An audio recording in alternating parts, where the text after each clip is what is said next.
Welcome back and thanks for staying with us. Crime remains a stubborn and unrelenting crisis in South Africa. In our crime focus this evening, we delve into the scourge of rhino poaching and trafficking. A few days ago, a well-known rhino breeder from South Africa has been accused of helping smuggle nearly 1,000 of rhino horns to Southeast Asia in a multi-million rand scheme. Now, the illegal trade is reportedly driven by demand in Vietnam and China, where the horns are used in traditional medicine. Despite no proven medicinal value, rhino horn can fetch more hundreds of thousands of rand per kilo on the black market, a commodity more valuable than gold, platinum or diamonds. The greatest fear around the scourge is that the rhino may be facing extinction. To help us understand the depth of this problem, we're joined by Jessica Babbage, head of the Risoto project, as well as Oscar Mtimkulu, who's managing executive at Kruger National Park for Sand Parks. A very good evening to you both. Thank you so much for joining us and welcome to the late edition. Oscar, perhaps let's start with you. I mean, as we look at the shocking numbers and also face the reality that their extinction is not a far-fetched reality, what are the primary drivers behind rhino poaching and trafficking in this region? Is it mostly driven by international demands, local factors, or perhaps a combination of both? Yeah, good evening to you and the listeners. Obviously, this is an international concern, a challenge that we are currently facing. There are a number of factors that are driving the issue of rhino poaching, but mostly it's a demand from Asian countries and exploitation of our local communities and people who get involved in rhino poaching for a number of reasons. So hence I'm saying it's about a social and environmental concern. Jessica, I know that you are behind a pioneering initiative, a solution. Perhaps talk to us about the Risoto project, how the technology works to help combat poaching as we see the big threat as we look at the animals. Well, thank you. And I just want to acknowledge that every and all entity that is doing everything they can to protect the rhinos against great odds needs to be acknowledged. And the Risoto project was born over 6 years ago, whereby we are now able to use nuclear technology as an added layer of protection to amplify not only being a deterrent on the ground, but also to amplify detection capabilities globally, to deter the end user because nobody wants a radioactive substance in their presence. And at the very front of it, because a rhino horn is part of black market crime, it's also to protect all of our communities and our country and our citizens from what role the black market plays in rhino poaching. Oscar, perhaps could you explain how the illegal rhino horn trade operates? I mean, Jessica speaks about the black market. More as we try to get a sense of the complexity of the syndicates involved, for one, and the kinds of networks used to smuggle horns across borders. So I think that's a very complex network of syndicates because those that are involved in rhino poaching, they're also involved in other crime. For example, like cash in transit. But how it works is that you'd find that there are syndicates at a much higher level. We used to define it by numbers. We refer to number 1, 2, 3, and 4, which means that those at a lower level between 1 and 2 are the actual who are on the ground who do the shooting of rhinos.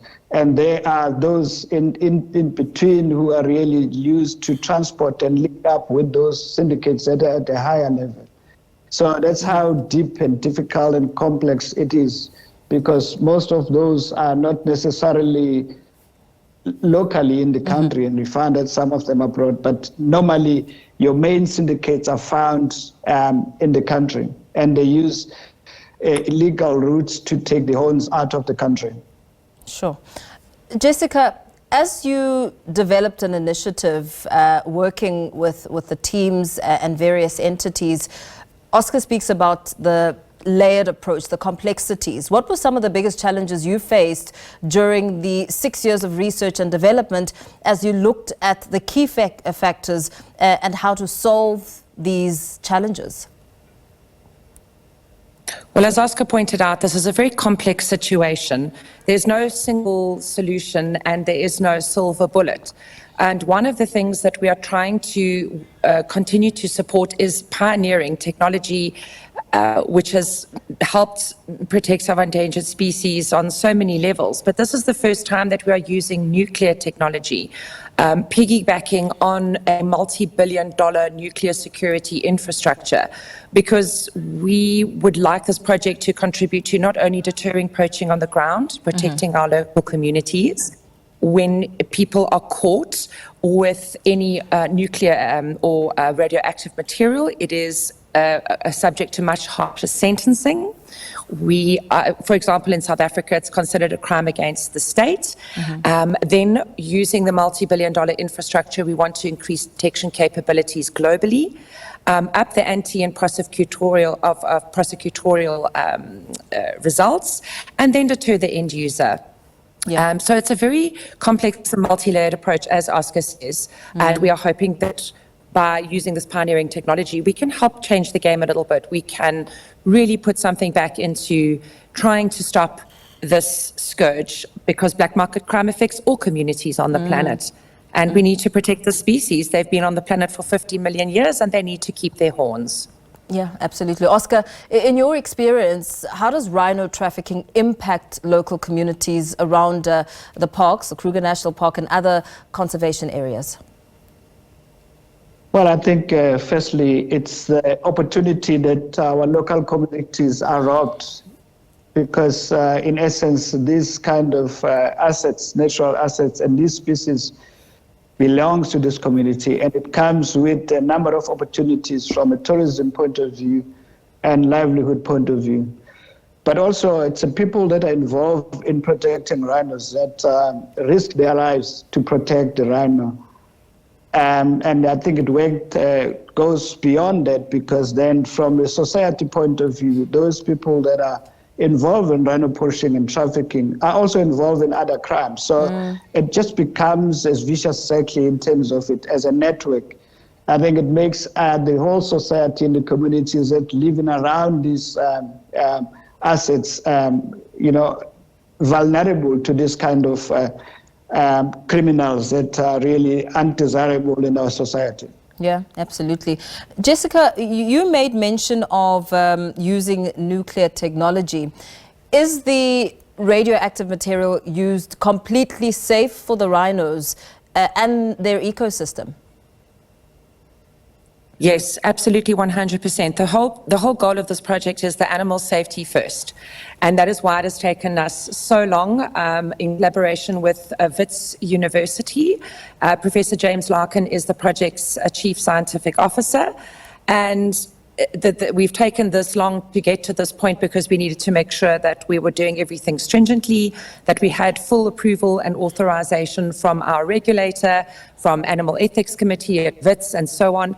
And between June last year and July this year, we completed the final phase of research and development. So this is 100% safe for the animal, because it is the animal first. Yeah. And the presence of this animal as a cascade of life, protecting the individuals that protect them, the communities around them, society at large, because where one black market crime occurs, there is always at least one other.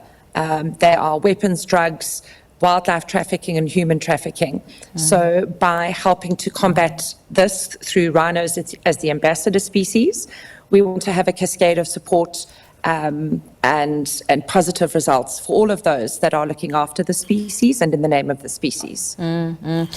Oscar, how threatened is the rhino population in South Africa currently?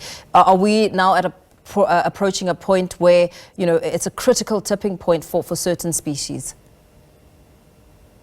Well, I would say it's unfortunate for this particular species, because we're back where we were before, where this species was safe from at the brink of extinction.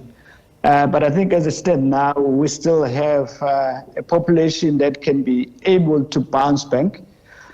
But what is important for us is really to put all efforts, a concerted effort to protect it so that the situation doesn't get worse. And perhaps, Jessica, let me ask you this. As Oscar talks about trying to prevent a situation from worsening, how do you ensure that, that the Risoto project integrates with the law enforcement efforts? For one, how are authorities even trained or equipped to detect and act on smuggled radioactive horns? Is there some sort of, system that integrates your initiative with law enforcement authorities? Thank you so much. That's a great question. So there are nuclear security protocols that apply in every country that subscribes to those protocols.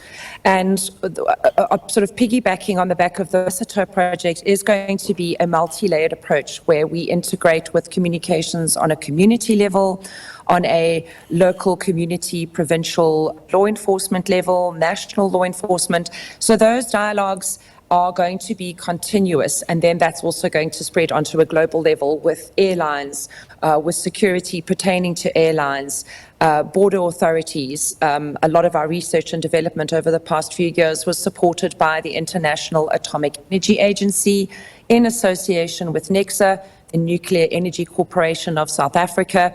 And so by bringing the nuclear component in, that enables us to have relevant conversations with all of the relevant authorities to make sure that as the project gets underway and more up to scale, that we can make sure that we're having those conversations which have been already started to be conducted. For example, we were working with US Customs last year, November, undertaking tests at New York Airport, at the airport in New York and the harbour and the parcel exchange depots where a lot of the major parcels and shipments come through. And it was an extremely successful process. So that's just an example about how the conversations are being implemented. The conversations need to be expanded and amplified, but they are already underway. Yeah. Oscar, what role do international partnerships and cooperation play in addressing rhino trafficking, especially looking at what you've alluded to, given its cross-border nature? So in terms of trying to deal with the issue, we collaborate with a number of international organizations and institutions, because we realize that the problem is bigger than us.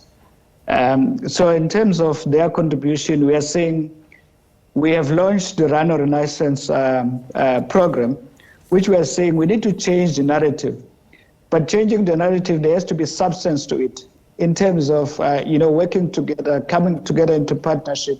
We need technology at least to be able to prevent and dictate some of these illegals before they happen. Because once a rhino is down, it's already too late.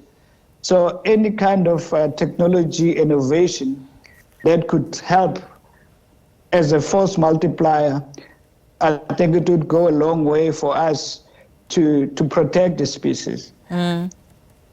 Jessica, Oscar's talking about your technology innovation, which works as a force multiplier here. Have you seen any early signs of success stories from the project since its implementation? We have, last year, June was our last research and development phase. And at the end of July this year, the project went live, so to speak. And so Oscar's comments are extremely valid in that we have so many technologies that are available. And I know Sandparks has undertaken tremendous efforts to combat rhino poaching in so many ways. And it's one of those things where we are looking to integrate this nuclear technology with all entities that are protectors and custodians of rhinos into the future. So this is now brand new. All of our authorizations are in place, and we are ready to roll out going forward and get the project up to scale as quickly as possible. What are you hoping to achieve?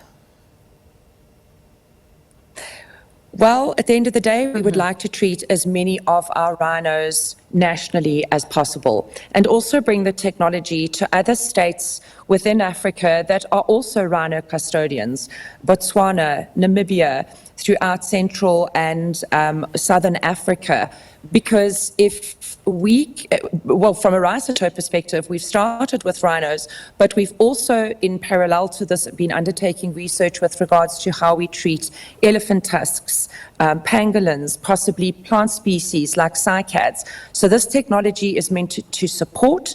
It is there to continue to be innovative and to be taken to the next level, pioneered with rhinos, pioneered with entities and partners that are rhino custodians.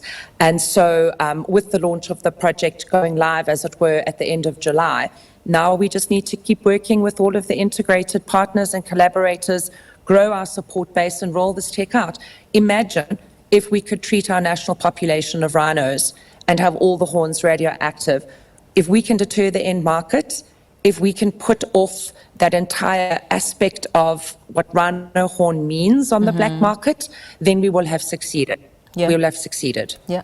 Oscar, in efforts to deter the black market and look at other animals like elephant tusks and pangolins, what are the trends showing? Is the big focus just on rhinos, or are you seeing a trajectory on the others as well? In actual fact, it's not only just rhinos, it's other species like pangolin. It's also even insects, as well as succulent plants as well. They are also in this situation. And sometimes some of these things are not spoken about because they're not out there in the public like others, like your big species, elephants and rhino. But this issue of trafficking, wildlife and natural resource trafficking, it is serious in this country and in other countries, not only limited to this. And it's so sophisticated and it involves serious syndicates. That is why when you try to deal with one, it will also help you to address the others. Yeah. Because all these are linked. When you talk about insects and plants, which exactly are you talking about?